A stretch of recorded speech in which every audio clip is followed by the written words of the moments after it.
Good evening, નમસ્કાર, આદાબ, સત શ્રી અકાલ. તમે જોઈ રહ્યા છો ધ ગુજરાત રિપોર્ટ પર બજારોના હાલ અને ગુજરાતી ભાષામાં આ રજૂ કરી રહ્યો છું. હું છું હિમાંશુ ભાયાણી. બજાર આજે કેવું રહ્યું? તો બજાર આજે જેને કહી શકાય કે પોઝિટિવ કાઉન્ટર્સ ઉપર ગ્રીન ઝોનમાં બંધ રહ્યું છે અને સેન્સેક્સ જે છે એ લગભગ 314 પોઈન્ટ ઉપર બંધ રહ્યો છે, એટલે ઓલમોસ્ટ 0.4%. અને નિફ્ટી પણ જે છે એ 95 પોઈન્ટ ઉપર બંધ રહ્યો છે, એટલે લગભગ એ પણ 0.4%ની આસપાસ.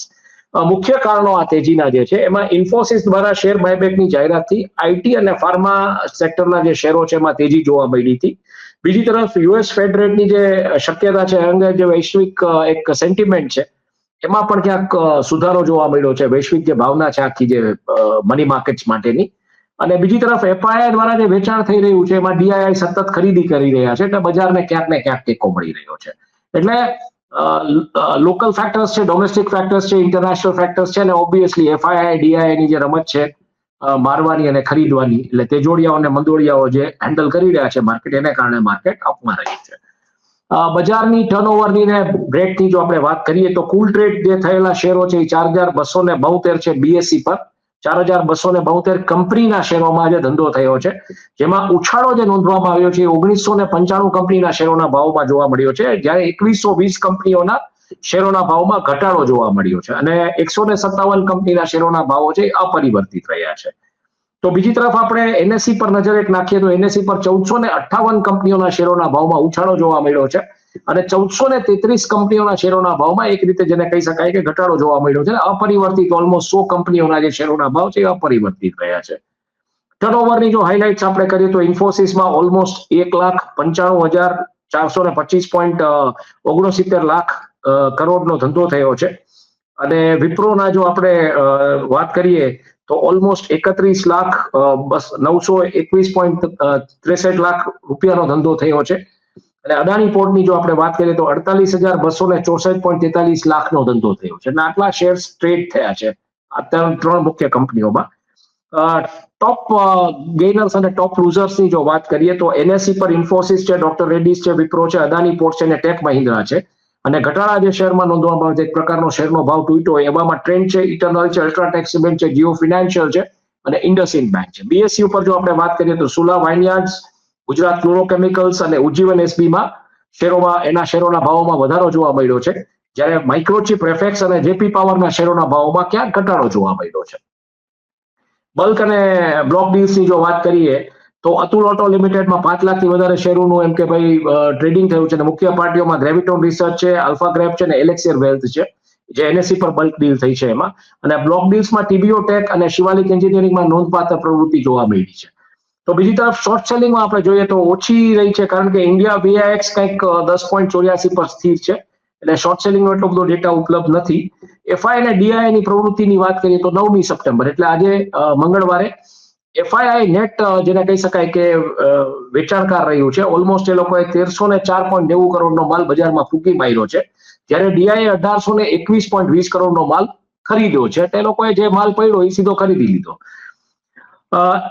આમ આખું વલણ તમે જોવા જાઓ તો આ મહિનામાં ઓલમોસ્ટ આ વીકમાં અને ગયા વીકમાં એફઆઈઆઈ નેટ સેલર્સ રહ્યા છે અને ડીઆઈઆઈ નેટ બાયર રહ્યા છે. એફઆઈઆઈ દ્વારા વેચાણ ચાલુ છે, જ્યારે ડીઆઈઆઈ જે છે એ બજારમાં સ્થિરતા આપે છે અને ક્યાંથી શેરો ખરીદી રહ્યા છે. અન્ય બજારોની જો વાત કરીએ તો કમોડિટી બજાર છે, એમાં સોનું જે છે એ નરમ અમેરિકી રોજગાર ડેટાને કારણે જેને કહી શકાય તેજીની તરફ વળી રહ્યું છે. ચાંદી, તાંબુ અને એલ્યુમિનિયમ એમાં નરમી અને એક પ્રકારની નરમ તેજી જોવા મળી છે. ક્રૂડ ઓઇલ, ઓપેકની જે સપ્લાયનું જે પ્રોમિસ જે આપવામાં આવ્યું છે કે સપ્લાય વધારશે ને જેને કહી શકાય એક નોર્મલ સી ડેવલપ થઈ છે તેલના ભાવોમાં, એટલે તેલના ભાવો રેન્જ બાઉન્ડ રહી રહ્યા છે અત્યારે. કૃષિ કમોડિટી મોસમની જે અનિશ્ચિતતા છે એને કારણે અસ્થિર છે અને એમાં હજી જેને કહી શકાય કે સાઇડવેઝ ઉપર ચાલી રહ્યું છે, એટલે બહુ ન્યુટ્રલ અપ્રોચ છે કૃષિ કમોડિટીઝમાં. જે ડેટા આવશે ખરીફનો અને જે પાકના વાવેતરના ડેટા, વરસાદનું જે આંકડાઓને બધું આવશે એના પર તેજી મંદી થશે એવું લાગી રહ્યું છે. ભારતીય રૂપિયો જે છે એ આજે 87.95 ટચ થયો, એટલે થોડોક એક જેને કહી શકાય કે થોડી મજબૂતી જોવા મળી એમાં, જે 88 ની ઉપર હતો પણ પાછો બંધ રહ્યો છે 88.20. એટલે આમ તમે જોવા જાવ તો 88 ની ઉપર જ છે, રૂપિયો નીચે આવવાનું નામ નથી લેતો. થોડોક આજે નીચે આવ્યો હતો 87.95, એટલે 35 પૈસા નીચે આવ્યો હતો, પાછો ઉપર બંધ રહ્યો છે બેઝિકલી 88.20. મની માર્કેટ અને બોન્ડ માર્કેટની જો વાત કરીએ તો મની માર્કેટ રેટ સ્થિર છે. બોન્ડ માર્કેટમાં જે yield છે એમાં નરમાઈ છે. ફેડે જે પ્રકારના સંકેતો આપ્યા છે એને કારણે એ પરિસ્થિતિ સર્જાઈ છે. ક્રિપ્ટો સોરી બગાસું આવી રહ્યું છે. દ્વારકામાં છું, દરિયા કિનારાનો મોસમ છે, થોડું વાદળછાયું વાતાવરણ છે અને સરખું જઈમો છું એટલે નીંદર આવી રહી છે. ક્રિપ્ટોમાં જેને કહીએ તો ક્રિપ્ટોમાં બેઝિકલી એક પ્રકારે રેન્જ બાઉન્ડ છે અને સોલાના, નિયાર અને કાર્ડોનામાં ક્યાંક તેજી જોવા મળી રહી છે. એટલે આઈડિયલી તમે જોવા જાવ તો બધી માર્કેટ એક પ્રકારની નરમ તેજી વાળી માર્કેટ છે. 0.5%, 5%, 3% એવો થોડોક એમ જેને કહી શકાય કે સુધારો ક્યાંક ને ક્યાંક જોવા મળ્યો છે. મુખ્ય ઘટનાઓ જેને આજે બજારને અસર કરી છે એમાં ઇન્ફોસિસ દ્વારા શેર બાયબેક માટેની બોર્ડ મીટિંગની જાહેરાત, એની અસર ડેફિનેટલી આઈટીના શેરોમાં લાવ થયું છે. બીજી તરફ જીએસટી કાઉન્સિલ દ્વારા 5 થી 18% નવા ટેક્સ સ્લેબને મંજૂરી આપવામાં આવી છે એટલે એની પણ અસર બજારમાં ક્યાંક જોવા મળી. એટલે બજાર આજે પોઝિટિવ સેન્ટિમેન્ટ પર બંધ રહ્યું છે. યુએસ અને ભારતીય નિકાસ પર 50% સુધીની ટેરિફ, રત્ન અને કાપડ, કેમિકલ એના પર જે અસર થવાની સંભાવના છે જે દેખાઈ રહ્યું છે એને કારણે આ બધી કંપનીના શેરોમાં ક્યાંક ને ક્યાંક નરમાઈ જોવા મળી છે. અને ભારતનો જે Q1 નો જે ડેટા આવ્યો છે અને કરંટ એકાઉન્ટ ડેફિસિટ જે છે 0.2% ઘટ્યું છે. એટલે આ પણ ક્યાંક જેને કહી શકો તમે ત્રીજી તરફ માર્કેટને લઈ જઈ રહ્યું છે. IRB infra, TVS Motors, Brigade Enterprises દ્વારા વિસ્તરણની યોજના એટલે એક્સપાન્શન હાથ ધરવાના છે. સોરી નીંદર આવી રહી છે આજે મને વાત કરતા કરતા, એટલે એ પણ એક ક્યાંક જોવા મળી રહ્યું છે અને એ બધી અસરો પણ બજારમાં જોવા મળી રહી છે. આઈપીઓ ની આપણે વાત કરી, ગઈકાલે જ વાત કરી, આજે ફરીથી વાત કરી લઈએ. મેઇન બોર્ડ ઉપર અર્બન કંપની છે, શ્રીંગાર હાઉસ ઓફ મંગલસૂત્રા છે, ડેવ એસેલરેટર છે.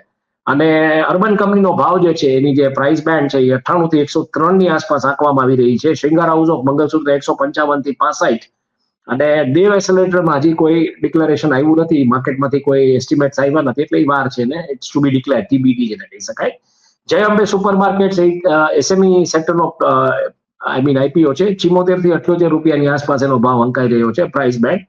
અને કાર્બન સ્ટીલ એન્જિનિયરિંગ એ લગભગ એસએમઈ સેક્ટરની કંપની એટલે એમાં 151 થી 159 નો ભાવ અંકાઈ રહ્યો છે. બજારની જો આપણે દ્રષ્ટિની વાત કરીએ આ અઠવાડિયા માટે, એટલે આજે મંગળવાર, બુધવાર, ગુરુવાર અને શુક્રવારની જો આપણે વાત કરીએ તો શેર બજાર નિફ્ટી જે છે એ 25,000 ઉપર બ્રેકઆઉટની શક્યતા છે. અને સ્ટોક વિશિષ્ટ પ્રવૃત્તિઓ કઈ રીતે રહેશે એટલે આઈટી સેક્ટરમાં તેજી આવે છે, ફાર્મામાં આવે છે, બેન્કિંગમાં આવે છે, એના પર નજર નિવેશકારોએ રાખવી પડશે એવું એક્સપર્ટ જણાવી રહ્યા છે. કમોડિટીઝમાં સોનું ઊંચું રહી શકે છે. બેઝ મેટલ્સ, ચીનમાં જે પીએમઆઈ નો ડેટા આવ્યો છે અથવા તો એશિયન માર્કેટ્સમાં જે પ્રકારની ઇન્ડસ્ટ્રીયલ એક્ટિવિટી રહેશે એના પર આધારિત છે ને બેઝ મેટલ્સ એ દિશામાં જશે. કરન્સી આઈએનઆર સ્થિર રહી શકે છે જો ફેડના કટના સંકેત ન આપે તો, ફેડ એમ કે ભાઈ પોતાના ઇન્ટરેસ્ટ રેટ ન કાપે તો, અને એમાં આરબીઆઈ નું ઇન્ટરવેન્શન કેવી રીતે આવે છે પણ જોવું પડશે. એટલે આ બધા ફેક્ટર્સ છે જે મનીને ક્યાંક કંટ્રોલ કરશે, પૈસાને, ભારતીય રૂપિયાને કંટ્રોલ કરશે. ક્રિપ્ટોમાં યુએસમાં જે સીપીઆઈ ડેટા પહેલા જે વોલેટાલિટી હતી એ એમ કે ભાઈ એને કારણે જોવા મળી છે અને ક્યાંક ને ક્યાંક આમ તમે જુઓ તો ક્રિપ્ટોકરન્સી પર રેન્જ બાઉન્ડ રમી રહી છે. એટલે ક્યાંક 0.5% વધારો આવે, પાછો 0.5% ઘટાડો આવે, એટલે આવી રીતના રેન્જ બાઉન્ડ રમી રહી છે. મિત્રો એકચ્યુઅલી આજે આ છેલ્લો મણકો છે. જનરલી આપણે કે સોમવારથી ગુરુવાર કરતા હોય છે પણ આ સંપૂર્ણ સિરીઝ જે અમે ચાલુ કરી હતી અને આમાં અમને જોયું એવું પ્રોત્સાહન મળ્યું નથી વ્યુઅર્સ તરફથી કે જે વ્યુઅર્સ જોવા જોઈએ કે એ રીતનું. એટલે આજથી આ સિરીઝ અમે, આ છેલ્લો મણકો છે, આજથી અમે બંધ કરીએ છીએ આ સિરીઝ અને આજ મારે જાહેરાત કરવાની હતી. એટલે ધ ગુજરાત રિપોર્ટમાં અને મયુરજાની ઓફિશિયલ પર હિન્દીમાં આવે છે અને ધ ગુજરાત રિપોર્ટ પર ગુજરાતીમાં આવે છે. એટલે આજે અમારે વાત થઈ છે જે આના મયુર જાની ઓફિશિયલ અને ગુજરાત રિપોર્ટના જે એડિટર, જે હેડ છે, એડિટર આખો એડિટોરિયલ હેડ કરે છે મયુર જાની, એમની સાથે વાત થઈ છે ને એટલે અમે આ એટલે બંધ કરીએ છીએ કે આમાં જે એફર્ટ્સ અમારે નાખવા પડે છે આ ક્રિએટ કરવામાં આખું કન્ટેન્ટ, અને પછી જે એને વ્યુઅરશિપ નથી મળતી તો એટલા એફર્ટ્સ અમે કોઈ બીજું કન્ટેન્ટ ક્રિએટ કરીએ તો એ દિશામાં ડેફિનેટલી જઈ શકીએ. એટલે અનફોર્ચ્યુનેટલી આ મારે આજથી કેન્સલ કરવું પડે છે, અમારે આજથી આ બંધ કરીએ છીએ. આ છેલ્લો મણકો છે અને તમે અત્યાર સુધી જે સહયોગ આપ્યો એના બદલ આપનો ખૂબ ખૂબ આભાર, જે લોકોએ જોયું હોય એને. અને બાકી ક્યાંક ને ક્યાંક માર્કેટ ઉપરની આ બધી કમેન્ટ્રીઝ ને બધું ક્યાંક ને ક્યાંક તો ચાલતું જ હોય છે, તો એમાં પણ ક્યાંય હું જોડાઈ શકીશ તો હું જોડાઈશ ને તમે મને એ રીતના જોઈ શકશો. પણ ધ ગુજરાત રિપોર્ટ પર આ પર્ટિક્યુલર જે કન્ટેન્ટ છે, આજનું રોજમેન આવતીકાલનું વૃત્તાંત, એ બસ આજે આ છેલ્લો મણકો છે. આજથી અમે આ બંધ કરીએ છીએ. આવતીકાલથી હું આ શેર બજારનું જે માર્કેટ રેપઅપ કે જે કાંઈ છે એ લઈને નહીં આવું. તો મને ઓલમોસ્ટ આ સેગમેન્ટમાંથી હંમેશ માટે રજા આપશો. આપનું તબિયતનું ધ્યાન રાખજો. Please do tech very good care of your self. અને આપણે જે પણ પ્રોત્સાહન આપ્યું, જે લોકોએ પોતાના કમેન્ટ્સ કે જે થકી શેર કર્યું, જોયું, લાઈક કર્યું, એ બધાનો ખૂબ ખૂબ આભાર. અને બસ મળતા રહીએ, ત્યાં સુધી મને રજા આપશો. આભાર. શુભરાત્રી.